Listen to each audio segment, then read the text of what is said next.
This is an iHeart podcast. Guaranteed human. With no fees or minimums on checking accounts, it's no wonder that Capital One Bank Guy is so passionate about banking with Capital One. If he were here, he wouldn't just tell you about no fees or minimums. He'd also tell you about how Capital One cafes are open 7 days a week to assist with your banking needs. Yep, even on weekends. It's pretty much all he talks about, in a good way. What's in your wallet? Terms apply. See CapitalOne.com/bankguy. Capital One N.A., member FDIC. If staying in control matters to you, Wix gets it. That's why they created Wix Harmony. It's a website builder that helps create a business-ready site fast, while still allowing full control over every detail. Just describe what you want your site to do, or click and customize anything directly. Join millions of people who already use Wix and try Wix Harmony for free at wix.com/harmony. Work can be a little weird. Cringy training seminars, coworkers who won't stop talking about their plant, forgetting the mute button at an inopportune moment. We have to deal with a lot on any given workday. Sometimes it can feel hard to thrive and move forward in your career. Well, that's where LinkedIn comes in. LinkedIn helps you get ideas and insights from experts in your field, connect with people professionally, grow your network, and access tools designed to help you find the right fit for your next role. Whether you're just getting started, figuring out your next move, or looking to accelerate your career, LinkedIn is built to support you at every stage, because LinkedIn is the network that works for you. Visit linkedin.com/knowstuff to learn more. You may not know this, but the original purpose of Stuff You Should Know was to change people's minds about mail-order marriages. And we certainly did with this episode. We were so successful that we decided to keep the podcast going. I'm just kidding for those of our listeners who have trouble detecting that kind of thing. What is true is that it's a surprisingly interesting episode, and it may very well change your mind about mail-order marriages. I was serious just now for those of our listeners who always think I'm kidding. How about we all just enjoy this episode, shall we? Welcome to Stuff You Should Know, a production of iHeartRadio.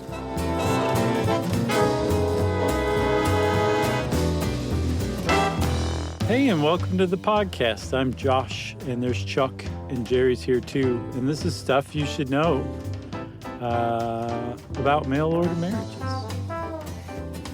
The murky waters. Yeah, really. This is one of those where we researched and read.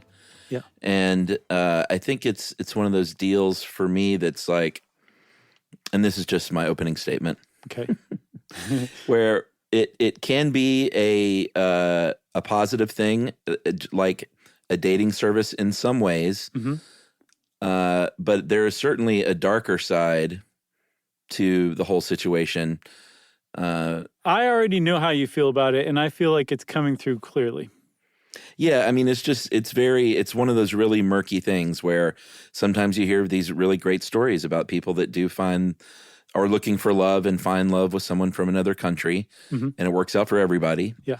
And then sometimes you hear about stories where it's sort of what the National Organization for Women's Sonia Osorio calls a softer version of human trafficking. Mm-hmm. Or even worse, occasionally someone turns up murdered. Yeah. I mean, that's the truest dark side. So that's just me level setting, and we can talk about the good, the bad, and the ugly. I think that was a great level set. I generally agree with it, but for me, the jury is still out in thinking about it as a whole because there's so little hard data on this stuff. Yeah. Almost everything is anecdotal. True. And when you condemn something based on anecdotal data, what you've got there is a moral panic, not necessarily something in reality. So I'm a little hesitant to go all the way. The jury's still out for me, but I definitely recognize the same stuff you do for sure. It's definitely there. It exists. It's just, for me, the question is, how much does it exist, and does the good outweigh the bad? And I don't know. So we should probably actually define what we're talking about here, because most people, I would guess, are familiar with mail-order brides. They're more recently, they've come to be called mail-order marriages because they've been extended to same-sex couples in the United States. But then also, even more generally, it's called international marriage brokerage, right? Yeah, I mean, there's a full industry built around this with thousands of websites and agencies that are brokering these marriages. And, from looking into it, it seems like there are some really above board ones that kind of act like an international dating service in some ways, where they group, match like people together. And then it seems like there are a lot of really sketchy ones that charge people a ton of money and aren't looking out for the men or the women. Yeah, and none of that money is sunk back into making their website look at all non-kludgy. I saw some really, really bad websites. I mean, so bad, man. Like, I think I saw Comic Sans at one point. Yeah, it's hard to see those and not think, well, A, this is a scam, or B, this is a front for some sort of seedy trafficking operation. Right. Yeah, it is tough not to think like that. But what we are talking about generally is a marriage where the husband and the wife are generally unknown to each other, maybe have met once, but if they did, it's possible it was just a day or two before. Or maybe they've met once or twice and have done some correspondence back and forth for an extended period of time. But that's pretty new. In the classical definition, they're generally unknown to one another. And one of them, usually the bride, travels a very long distance from home to move to the husband's home and make a life there and be married. That's not the Webster's definition. There's a lot more stumbling in my definition, but I think that generally gets it across. Yeah, and the kind of the classic thing that you think of is lonely American man who has a little bit of money in his 40s or 50s, can't find American woman, and ends up getting a young, beautiful young Ukrainian woman who doesn't speak much English and would love to live in the United States. And fall in love with an American man. And that's sort of, and of course it happens from all countries, but a lot of times you think of Russia and the Ukraine, or maybe in Southeast Asia or something like that.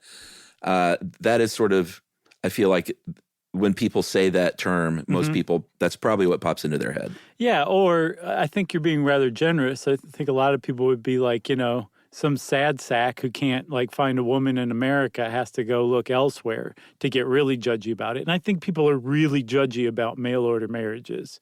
I think there's a long standing tradition in the United States of considering people who go outside the traditional channels of marriage and basically take it into their own hands, like through mail order marriage, they're very much judged harshly and criticized. Maybe fairly, maybe not. But I think there's another component too, especially these days, is that the men who are looking for women, for mail order brides, are also dominant, domineering, possibly abusive, and they're looking for docile women who will do whatever they say because they're the husband. So they have to go to other cultures where that might be more prevalent and where they can select from women who might respond to that kind of thing a lot better than an American woman who wouldn't put up with his guff. Yeah, I mean, that is certainly a part of what happens sometimes. And some of these agencies promote that, the submissive nature. There was one that literally said that these young women are, quote, unspoiled by feminism. And you have potential homemaking savings of $150 a week because you're essentially getting a, sort of a live-in domestic servant. Good Lord. So, that's the underbelly and the dark side. But I did find some that do seem very above board, and people that do genuinely look like they're looking for love and have struck out at home. So they're looking elsewhere. Yeah. So I said, Chuck, and we should also say one other thing too, it's a pretty well-known thing in America. It's not like on everybody's lips. You don't hear it in every monologue on the late night talk shows or anything like that. But generally people in America are familiar and know about mail order marriages. But it turns out it's even bigger in other countries, like Taiwan and South Korea have huge mail order marriage industries that may even dwarf the United States. And it's pretty, I don't want to say it's huge in the United States, but it's not like just some small sliver of an arcane group of people. It's bigger than you'd think, but it's even bigger in some other Asian countries as well. Yeah, and Dave Roos helped us put this together, and this was a tough assignment for him, but he used a lot of information from a book by a legal professor originally from the University of South Carolina named Marcia Zug called Buying a Bride, insert colon music, Jerry, an engaging history of mail order matches, where it seems like she gives a fair but fairly full-throated defense of its history through the ages, as far as, and we'll get into this, but as far as an opportunity for a lot of women to gain more agency and to gain more rights at a time when they might not have any, all the way up through today, where she still defends it to a certain degree and says, sure, these situations can be bad, but what's really bad is what undocumented immigrants have to suffer through in this country, because they have no legal rights. They can't go to the police. They can't leave their spouse or their partner for fear of deportation. And it's an interesting take, I think, and I'm glad that Dave found this book, because I'm not sure that I would have been as fair. Yeah. No, she definitely I get the impression that she is defensive on behalf of the industry just because of how mistreated it's been, and in her opinion, unfairly in large part. Yeah, so because, I think it very much has an anti-feminist rap for good reason, but she does make some compelling arguments that throughout history it wasn't that way at all. And I guess we can go ahead and dive into some of that. Yeah. In the early days of mail order marriages in the American colonies, there was a lack of women problem in the early colonies. I mean, like the earliest colonies. We're talking like Jamestown here. Yeah, the Puritans and Pilgrims, they may have come over with their families, but there were a lot of single men that came over, and a lot of them, some of them may run off with an indigenous woman and live among her tribe and be like, you know what, I'm kind of done building things for Jamestown. I'm out of here. Yeah. So that's no good if they're looking for young men to kind of help build up these young colonies. And then other ones were just lonely and said, hey, there are no women over here. What are we supposed to do? So very early on, they started sort of advertising and bringing women, supposedly volunteers over who wanted to come to the colonies and sort of have maybe even more rights than they had back home. Yeah, and this is a really good example of kind of like a thread that ran through the first couple centuries of America's founding, which was government sanctioned and supported mail order marriages in order to help build more stable communities, right? So the legislatures did things like create laws that made it more attractive for a woman to become a mail order bride in this area. Apparently in England, if you became a widow, you got a third of the estate, and that was it. And in places like Virginia and I think Maryland as well, they set up laws that basically said, hey, you're going to keep a lot more than that. You can run your own business afterward. Being a widow's going to rock. And did we mention also, the men are dropping dead like flies over here. So your husband's probably going to die pretty quick. So if you don't like him, who cares? You still get to keep all this inheritance, and you get to keep the business, and you can't do quite that well for yourself under those circumstances back in England. So that attracted people. And that was like the government saying, please come over here and marry these strangers that you've never met before. Yeah. And, it made sense for a lot of these young women because many of them were they were from the servant class, let's say. So they were looking at years of servitude in England. And then they basically were like, well, hey, forget all that. Why don't you just come over here, get married? And like you said, I think the stat is even 1 in 3 marriages lasted 10 years. Yeah. So they did kind of sell them on the fact that, if it's not so great, he'll probably be dead soon enough. Yeah. And then you can have his stuff. Yeah. And it actually, that actually did...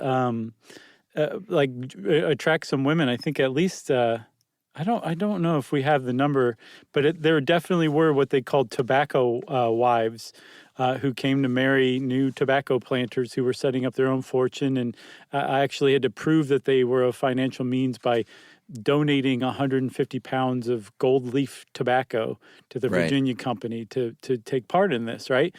And so that lasted as long as it lasted, or as long as it needed to. And as the Eastern colonies started to like become more self-sufficient, became less rowdy, became more family-oriented as far as the Europeans were concerned, the need for like those mail order schemes kind of went away.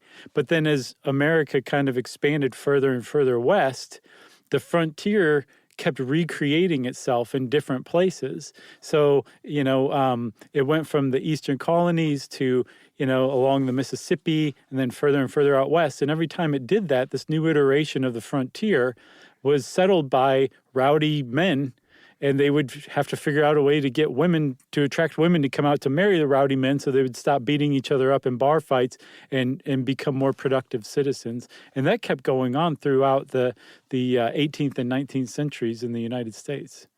Yeah, and if you're already thinking, guys, this already sounds terrible. These marriages based on these financial arrangements, Yeah. and despite these promises of a better life, like that's kind of what we're talking about.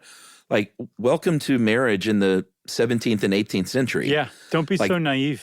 Yeah, that's kind of what it was. And Dave made a good point. Like, the notion of marrying for true love, that's a very much like a 20th century proposition. Yeah.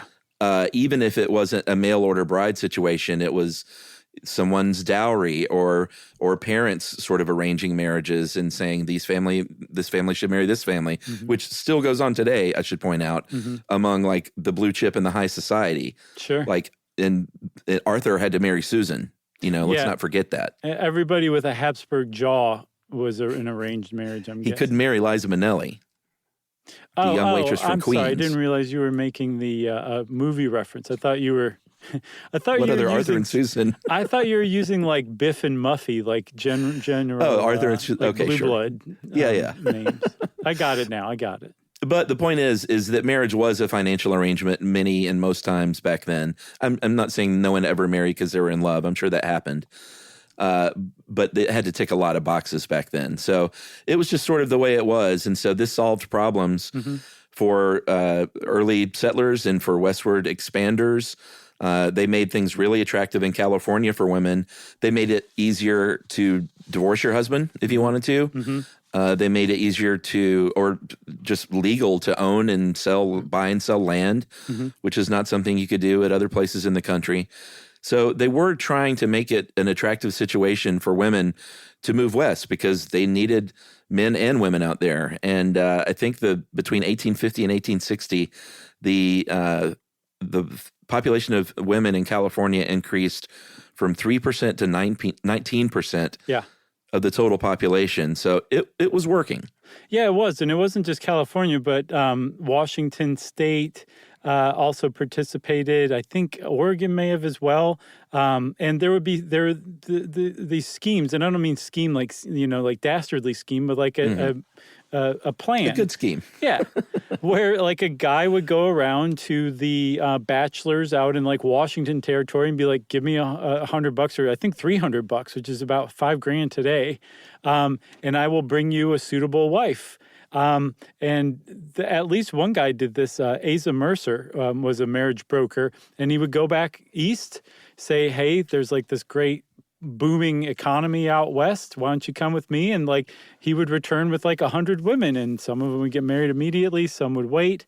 But it was like another thing where there was a need for women to stabilize an out of control male population. Yeah. And, Zug points out very fairly in her book that some of these Mercer girls as they were called, from Asa Mercer's operation, became abolitionists. Some became women's rights advocates and social reformers. One of them's name was, this is a great name, Mehitable Haskell Elder.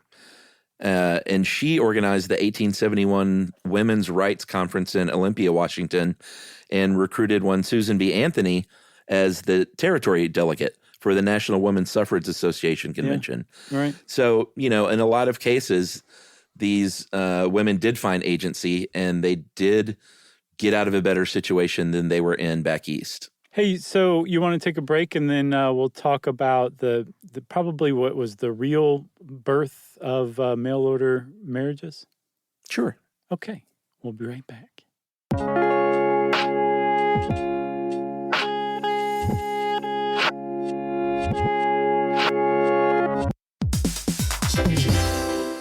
Hey everybody, we're here to talk to you about Wayfair, who believes that spaces should be functional, they should be comfortable, they should be well designed, and they can be well designed by you with their help. Your updated space should feel more comfortable, inviting, and practical for everyday use. And we're talking about outdoor seating. We're talking about grills. We're talking about major appliances. If you need storage solutions, Wayfair can help you out. Patio lighting, rugs, decor. It is your one-stop shop for home. Yeah, I mean, it's getting nice out, so it's time to think about living outdoors for the next few months. And Wayfair knows that outdoor furniture, it's heavy, it's intimidating to assemble. So Wayfair has stepped in and said, we're going to handle the hard part so you don't have to. That's right. You can shop Wayfair Verified, your shortcut to the good stuff. And that means their team of product specialists are going to vet everything by hand using a 10-point inspection, testing things like, quality materials, functionality, and features, and even how long it takes to build that piece of furniture. And the overall experience save time, reduce hassle, and improved convenience. Patio season is here, and these deals won't last. So head to wayfair.com right now to get your outdoor space ready for way less. That's WAYFAIR.com. Wayfair, every style, every home. If you're always on the lookout for a great audiobook, or you just want help figuring out what to listen to next, there's a podcast you should know about. It's called Earsay, the Audible and iHeart Audiobook Club, and it's hosted by Cal Penn. That's right. Each episode takes a closer look at some of the most talked about new audiobooks on Audible, spanning a wide range of genres, from sci-fi and literary fiction to rom-coms, thrillers, and comedy. Yeah, Cal is joined by guests who dig into what these stories are about, what makes them stand out as audiobooks, and why they're connecting with listeners right now. So if you're looking for your next listen, this is a great place to start. Listen to Earsay, the Audible and iHeart Audiobook Club on the iHeartRadio app, Apple Podcasts, or wherever you get your podcasts.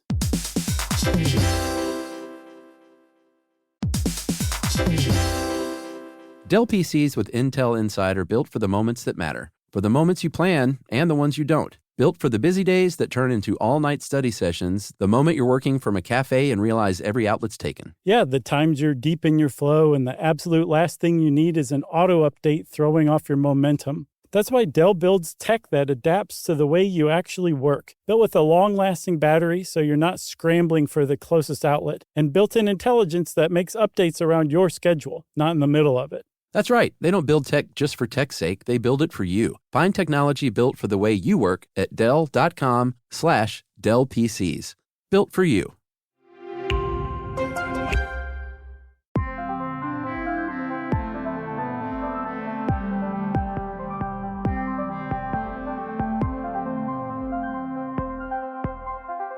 All right, Chuck. So we've been talking to this point about basically like government sanctioned schemes to kind of stabilize male populations.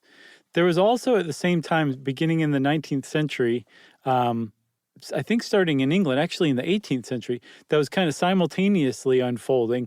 And that was the matrimonial advertisement industry, which to me is like the real birth of the mail order marriage industry that we understand today. But it was basically the personal ads. Yeah, it was the birth of personal ads, the birth of dating services. Mm-hmm. It's really interesting in that women would put ads in London and then later on in the United States, ads in the paper, basically saying, hi, this is who I am. This is what I'm looking for. I mean, much like you would see these days in like a dating profile. Mm-hmm. And it was a way for them to, to take some agency over avoiding the arranged marriage that their parents had set up for them, mm-hmm. and maybe get a little bit of choice of suitors. Right.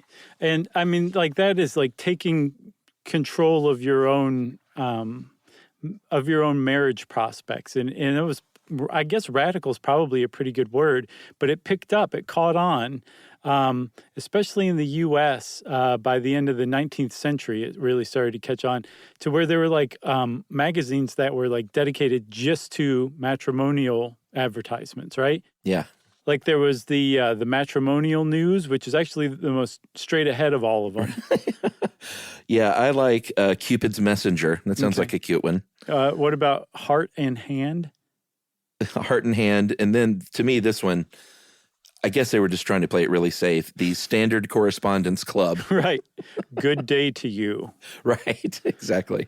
So these things were like kind of popular by the end of the 19th century. But then it's like you said earlier, the by the end of the 19th century, the beginning of the 20th century, our ideas about what constituted marriage or the reasons for marriage had transitioned from financial arrangements into love in America, right? Mm-hmm.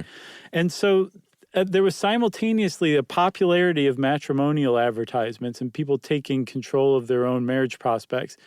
And at the same time, a criticism and like society generally looking down upon people who did that kind of thing. So there would be stories in the paper of people like sad sack bachelors or lonely heart widows getting conned or swindled or getting catfished, basically is what you call it today. And people love to read that kind of stuff and laugh at their misfortune and look down on these people. And that's where like the root of what people still do today to the mail order marriage industry, at least in America, really finds its roots in the 20th century. Yeah, and this is when things started transitioning to overseas, when American men started bringing in women from foreign countries. Mm-hmm. And I think that's when it became a bit more of an industry. And this is when Congress got kind of full-on racist in trying to control this thing. Yeah. Because there was, there were women saying, I don't want these women coming into our country and disrupting our feminist agenda that we're trying to push. Right. There were men saying, we don't want this people from China or Japan coming in here, and they can have babies once a year, and there were senators literally saying these things. Yeah. And so they would enact laws like, we're going to be overrun basically. So they would enact laws like the Chinese Exclusion Act of 1882 to ban Chinese immigration. There was a loophole for Japan with the 1907 Gentleman's Agreement, which basically said that a Japanese woman and their kids could come over if they were married. Mm-hmm. So there were Japanese single men already in the United States that immigrated over here that would get married sight unseen from like a catalog, basically, mm-hmm. in order to gain immigration status for the Japanese women. And then that ultimately got shut down in 1924 with the Immigration Act, and they just said no Japanese immigration of any kind now.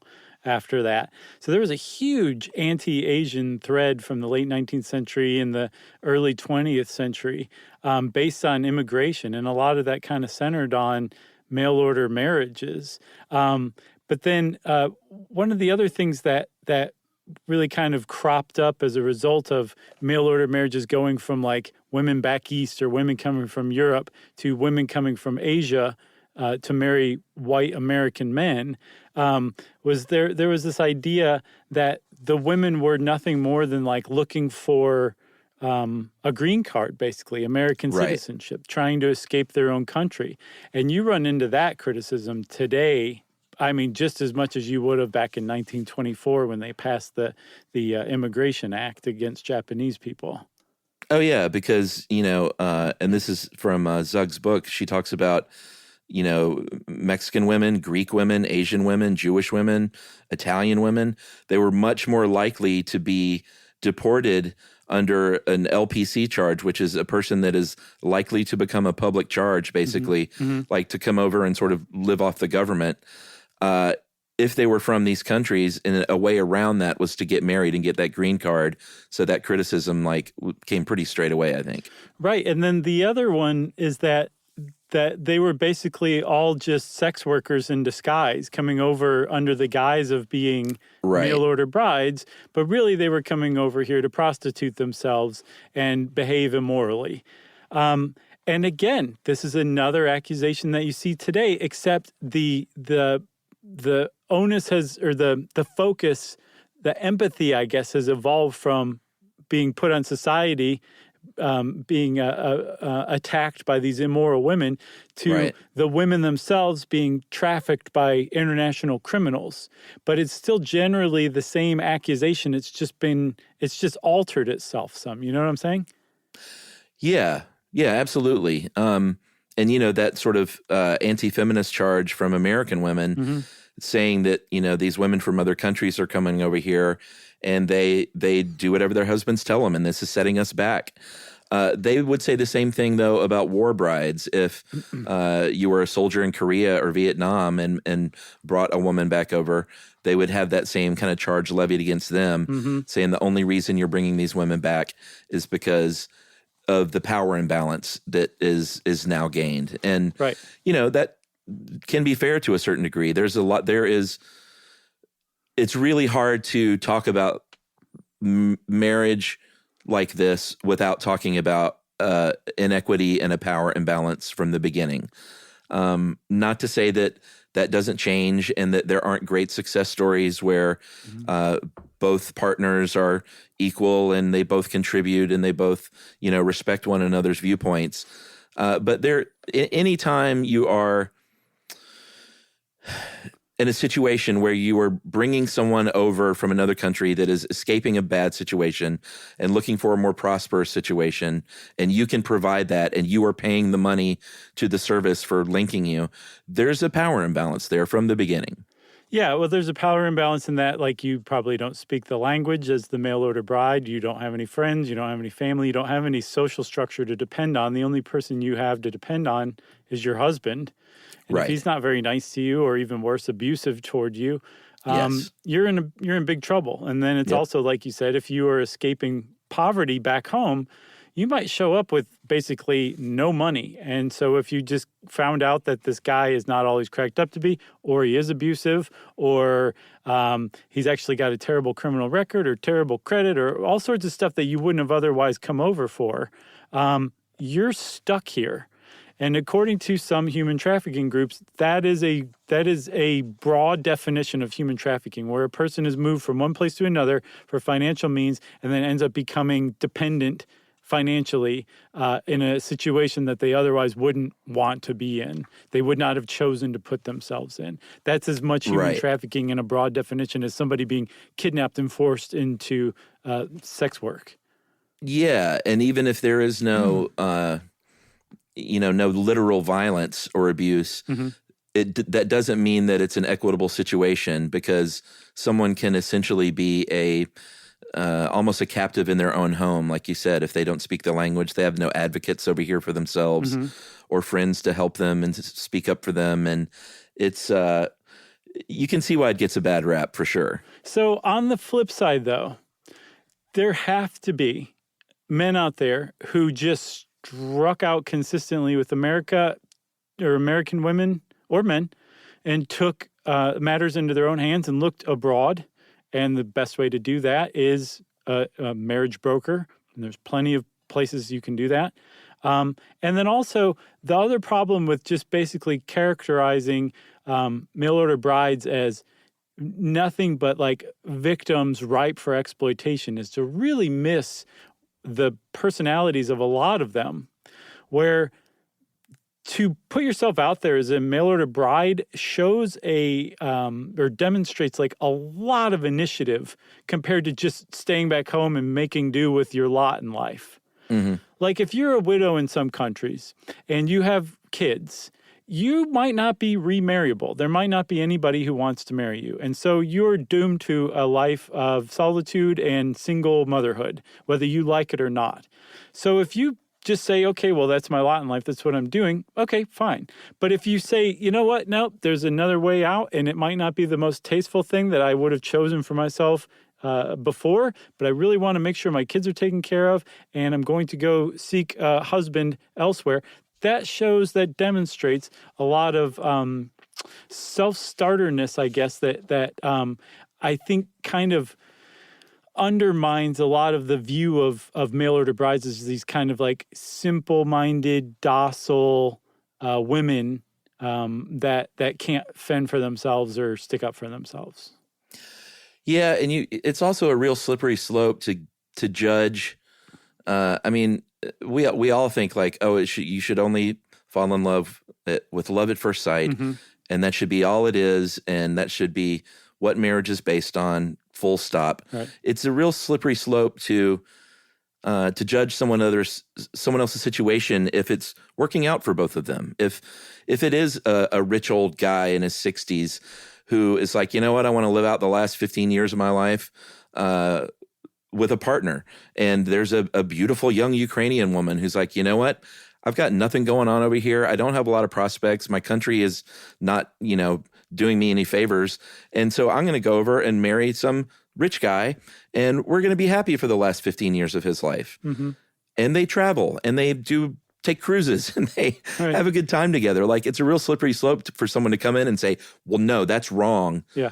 Because you guys just didn't meet and fall in love, meeting in a bar drunk one night, like all Americans. Again, that seems to be a long-standing criticism that stretches back at least a century here in America, too. For sure. Okay, so enough of that. I feel like we should talk about some of the nuts and bolts of the mail-order marriage industry, okay? Yeah. Let's do it. Well, let's start. So I found this contemporary journalism from 1986. Your CJ. Right. In the New York Times. And they basically just checked in with the mail-order marriage industry at the time. And it gave a really good snapshot of how things used to be. And one of the reasons why mail-order brides were called mail-order brides, because time was that you would find a mail-order marriage service. You would subscribe to that service. The New York Times says anywhere between $50 to $500 a year. And a month. Well, that was for a catalog. Annual subscription was $50 to $500, and then every month or every couple months or maybe twice a month, probably not twice a month, you would get a catalog that was clearly made by somebody who didn't major in catalog making in college, of pictures of like a prospective bride, her stats, physical stats, her likes, her dislikes, that kind of thing, basically a blurb. And you'd flip through a catalog and you'd get back in touch with the subscription service and say, I like number 8972. And I also like 3755, and you just give them a list of women that you wanted them to reach out to on your behalf, and all of a sudden you would start exchanging letters. Little by little, you would narrow down the women that you were talking to, and then you would eventually probably go over and meet one, and maybe in that trip marry them, like have your wedding like that the day you meet them or the day after you met them. And that was pretty standard for the 70s and 80s as far as mail order goes, and I think into the 90s as well. Yeah, and of course it's all online now, and depending on which agency you go through, and like I said, there are thousands, they offer a range of services to bleed you of as much money as they can in the process, right? Whether it's subscription fees or we'll write your first letters for you and translate them for a fee. Right. Or if you want to video chat or have phone calls, we can arrange that for a fee. Yeah. Everything has a fee. I think this one, and this is from an Anti-Trafficking International website article, they said that estimates show people spend about $6,000 to $10,000. Each client spends about $6,000 to $10,000. Yeah. And I think this is for, the, I guess, more high-end, more reputable ones. I think some of those places are happy if they get like $500 out of you and then you leave. Well, I think you can be like a skinflint husband and just do it strictly online and then go meet them and marry them. But there are ones that offer like tours for like $5,000, which depending on the country may or may not be legal. Where you, like if you went to Vietnam, it would be illegal. In Vietnam, mail order marriages, the whole industry's illegal, but it's also rampant there. Right.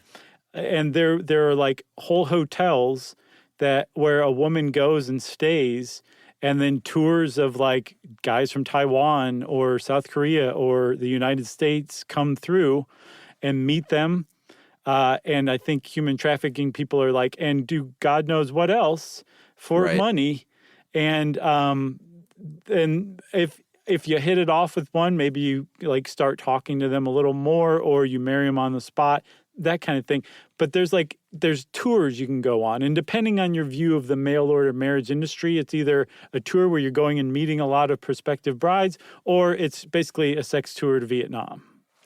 Right. And they also will do things where it's really hard to not read as a man sort of buying a woman, Right. where they say like, well, we'll put them up in this hotel and we'll have them go checked out by our doctors and our psychologists. They'll have a psychological evaluation, and all of this information will be sent to you, the man with the money, to make your decision on whether or not you're going to sort of pay for this bride. And it's really hard to look at that any other way than that. Like, you really got to stretch your mind. Yeah.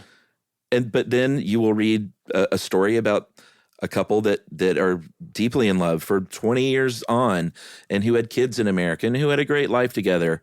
And they were like, no, it was really more like an international dating service. And they just sort of matchmaked, or matchmated, made matched. Matchmaked. I love it. So it's like, it's just, I don't know if we've ever had a topic where I was so like, all right, well, this doesn't sound too bad, and like, oh my God, this sounds terrible. Yeah, I gotcha. Yeah, I can't remember. And that may be either. the industry, Yeah, I mean, I think it can be both those things. yeah, it makes you, yes, and it surely is both of those things. Again, the question is one way more than the other? And if so, which way is it lopsided? And if so, do we need to like follow Vietnam's footsteps and outlaw the mail order marriage industry? You know what I'm saying? It's like, Sure. That may be a really big red flag. Like, why did Vietnam outlaw an entire industry that's totally like fine and legal here in the United States? Right. So, Should we take a break? yeah, I think we should take a break, and we'll talk about mail order marriages in the internet age, because things have changed a little bit. Yeah, and some of the laws, Yeah. right? Right. All right, we'll be right back.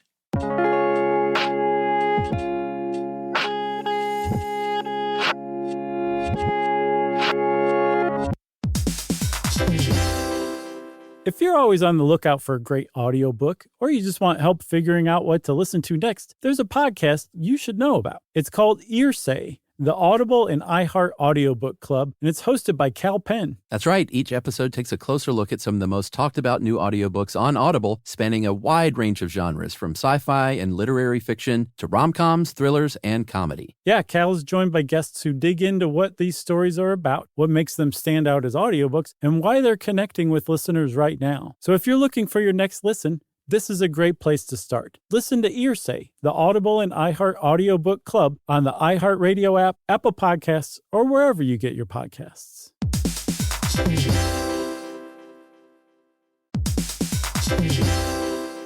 Dell PCs with Intel Inside are built for the moments that matter, for the moments you plan and the ones you don't. Built for the busy days that turn into all-night study sessions, the moment you're working from a cafe and realize every outlet's taken. Yeah, the times you're deep in your flow and the absolute last thing you need is an auto update throwing off your momentum. That's why Dell builds tech that adapts to the way you actually work. Built with a long-lasting battery so you're not scrambling for the closest outlet, and built-in intelligence that makes updates around your schedule, not in the middle of it. That's right. They don't build tech just for tech's sake. They build it for you. Find technology built for the way you work at Dell.com/Dell PCs. Built for you.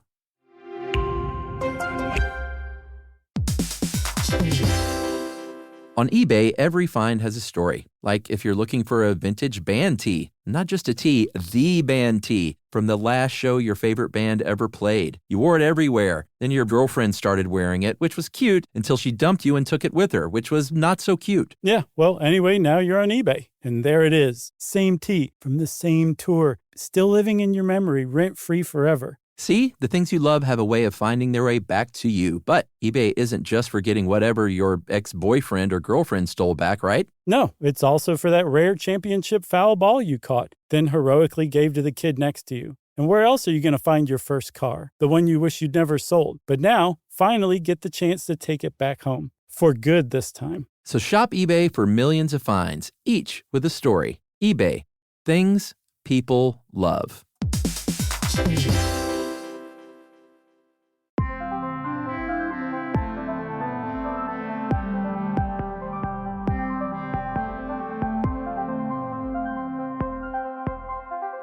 All right.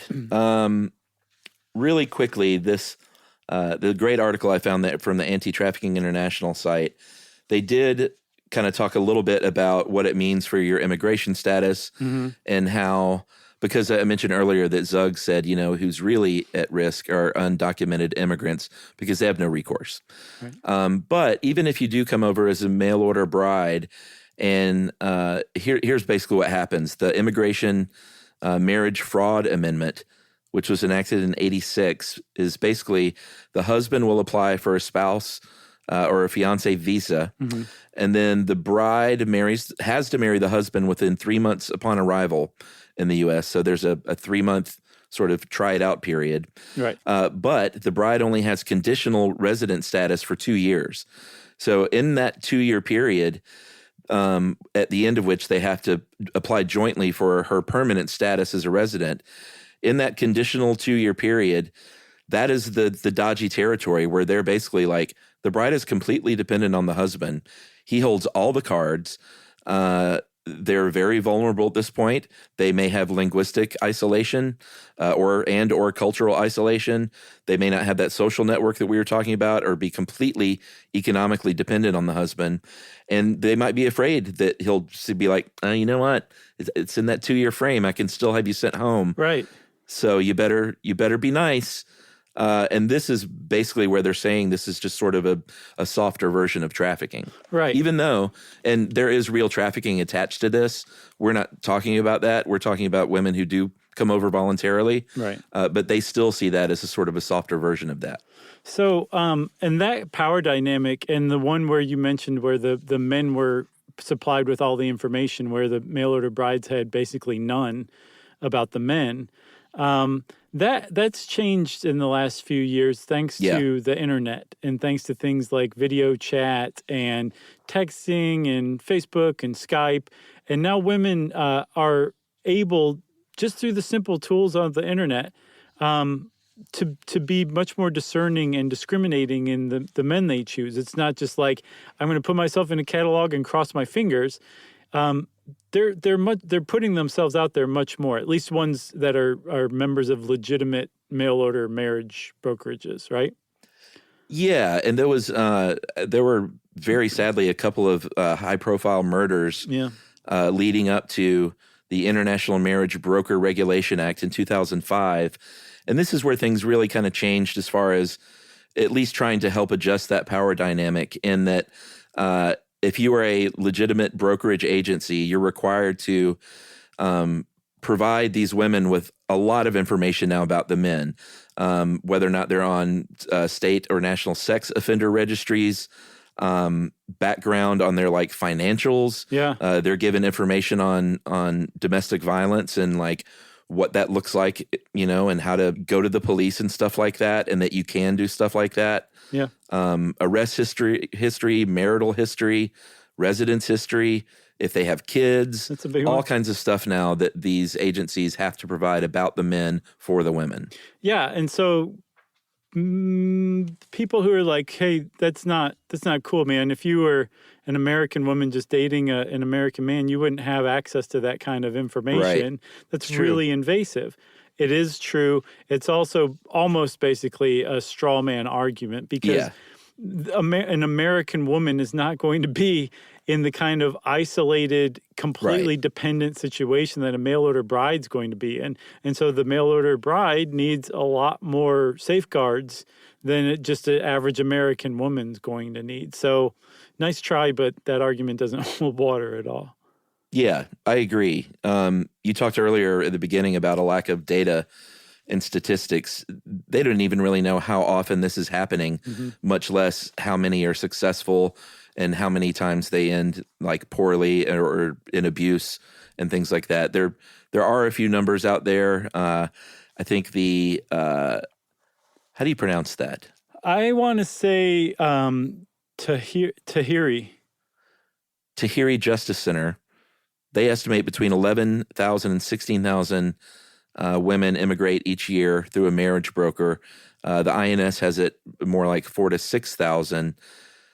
So you kind of can't really tell how much this is even going on. So it's really hard to, like you said, if you don't have the data for for noobs like us, it's kind of hard to form a hard opinion. Right, but it's not just noobs like us who don't have the data. Like, no one has the data. So it's like, no one can form a hard opinion. And if in that case, you have to treat it on like a case-by-case basis. And like, if you have nothing but anecdotal data or evidence, you can't just say like, yes, the mail order marriage industry is just a front for human trafficking and sex trafficking. That is a moral panic that you've just started right there. So we have to go out and get the data. But at the same time, that doesn't mean you can't simultaneously offer support to women who might be suffering from that. Like, what if it turns out to be true? Like, yeah, it's all just a big front for human trafficking and these women need help. Roll out the red carpet, like get those services broadcast, like figure out how to get them help if they need it, and see if anybody comes out of the woodwork in the meantime while you're conducting those studies to come up with that data one way or another. Can't hurt. It's just money, and that's a pretty good thing to spend money on, if you ask me. Yeah, I agree. There are some studies that show spousal abuse rates are about 3 times higher, but this is just for immigrant women married to U.S. husbands. I think that includes all immigrant women. I don't think it's just mail order situations. That's right. So that's data that doesn't exactly help, but it does shine a light on that power dynamic as a whole, I think. Yeah, and I couldn't tell. Dave mentioned that there were 3 murdered women, mail order brides in the United States, I think between 2010 and 2020 maybe. And if using the high number that the Tahiri Justice Center uses for how many came over every year, you get 160,000 of them. So 3 murders out of 160,000 population is, I think, 0.18%. But out of all the married women in America, it's like 64 million married women. 17,250 on average died, but were murdered by their partner in that same time, which is 2.6%. So I probably got the math wrong, but if it is right, then that means you're actually less likely to be murdered by your husband as a mail order bride than you are just as an American woman who was married and just part of the general population. So that's great. Right. That's one of those stats you can't feel good about. No, exactly. That is an excellent point for sure, Chuck. I mean, I think I saw where you were going for sure. It shines a light that we need to basically do away with spousal murder. I think we can all get behind that, right? Yeah. What it does though, again, is it makes you think maybe let's concentrate on the real problems. Right. And if that's not, if the mail order bride situation isn't the real problem, then we just, and we all know this, but we have a real domestic violence problem in this country anyway. Yeah, it's the same thing. What was the last one we talked about? Oh, the stranger danger, where it was like, oh no, actually, your cousin is going to like rape and murder you way more frequently than just some strangers. But let's all concentrate on the stranger. Right. Your spouse is possibly going to murder you, but let's ignore that and concentrate on mail order brides being murdered instead, even if it's just a much less of a chance. Like that's the definition of a moral panic, and you got to sort those out because they obfuscate important things. Yeah, and at the beginning of the episode, you mentioned LGBTQ rights. That's why we call it mail order marriages now, because in 2013, with the Supreme Court striking down parts of the Defense of Marriage Act, it allowed, and there has been since then, a sort of a big time rise in LGBTQ people doing the exact same thing. And a lot of times, these people in other countries are literally fleeing for their life because they have no rights in their own country as a person from that community. So that's one of those where you look at and you're like, they could literally be saving someone's life by getting them out of their country over here. Yep, that's right. And men do it too. I saw there was I was curious about mail order husbands and if that was even a thing. And apparently Ireland in recent years has got some of this going on where these Irish men are putting themselves out there and saying, hey, I'm a strapping young Irish man and I'm happy to come marry you and live in your country. Very nice. It's a thing in Ireland. Did not know that. I had no idea either, but leave it to Ireland to just try something new. So good for you, Ireland. Good for you. You got anything else on mail order marriages? I got nothing else. I can take off my roller skates now. This one was there was danger at every turn. I thought you did great. I thought we did great. It's good. I'm pretty sure. Oh God, I hope so. Well, if you want to know more about mail order marriages, go check it out and see what you think for yourself. Don't take our words for it. And since I said don't take our words for it, it's time for listener mail. Listener mail. This is a sad case, so a bit of a trigger warning here, especially if you lost a family member to COVID. But I had a back and forth with this gentleman, and he really felt strongly about reading this on the air in the name of getting people vaccinated. Hey guys, haven't written in quite some time. Been listening since 2008. You've been around for so many personal milestones, even though we've never met. Even though I did ask you the best question ever at your live show in Phoenix. My father taught me how to play guitar. I've been playing for nearly 30 years because of his influence. There's never been a question of Gibson or Fender in my family. It's always been clear we're a Fender family. Mm-hmm. He played a Strat and I played a Tele. This last Tuesday, I said goodbye to my father. COVID had done its job and completely overtaken his body. After he passed later that day, I went into my truck and took a few minutes and decided I needed some Josh and Chuck to get my mind off of things. And I was absolutely shocked.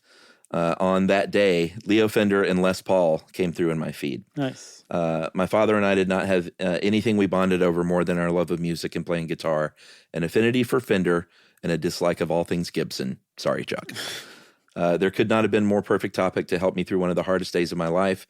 I look forward to someday when I might be able to shake your hands after a good hand washing and sanitization, and just thank you for being with me through so many good days and so many bad days. And he included a song that he gave his father that he wrote for him. Mm-hmm. That's great. And this is from Eddie. And Eddie said, please read this on the air. He said, my mother decided to get vaccinated because of this, and they were not vaccinated. Mm-hmm. And he said, just please send the message out to people that it can happen to you and your family, and just go out there and get that vaccination already. Thanks for that, Eddie. And definitely our condolences on your father's passing. I'm really sorry to hear that.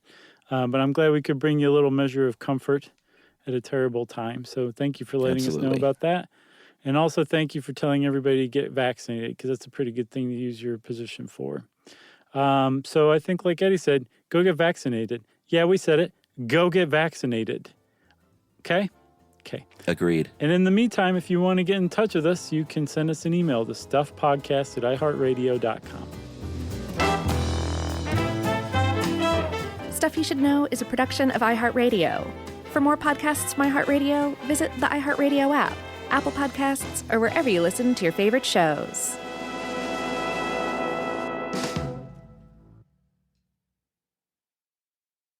Introducing the all-new Mazda CX-5, featuring more connection. Hey Google, where's the nearest Pilates class?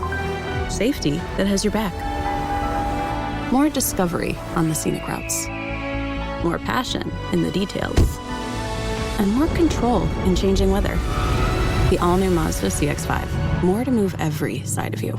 See it in 5 films at MazdaUSA.com/5sides. Google is a trademark of Google LLC. Sequences shortened and simulated. When it comes to small business, people want to talk to people, not bots, not voicemail. Your customers or clients want a real human connection. And that's exactly what they get with Ruby. Ruby is the virtual receptionist company that takes care of your callers when you're unavailable, in the middle of something, or just don't want to pick up. They can answer, screen, and transfer calls, as well as take messages, collect payments, book appointments, and more. All while saving you time and making the people you serve feel special. It's available 24/7, 365 days a year, and is 100% based in the U.S. See how it works at ruby.com, or better yet, give them a call at 844-900-RUBY. Geico presents a 30-second podcast between your podcast.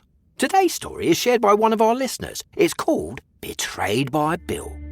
It was in that moment I caught who was staring back at me in betrayal, or more like what? My insurance bill. With trembling hands, I grabbed my phone and switched to Geico, saving about $900 in the process, and never to be betrayed again. Now that was bloody riveting. It feels good when the story ends with savings. It feels good to Geico. This is an iHeart podcast. Guaranteed human.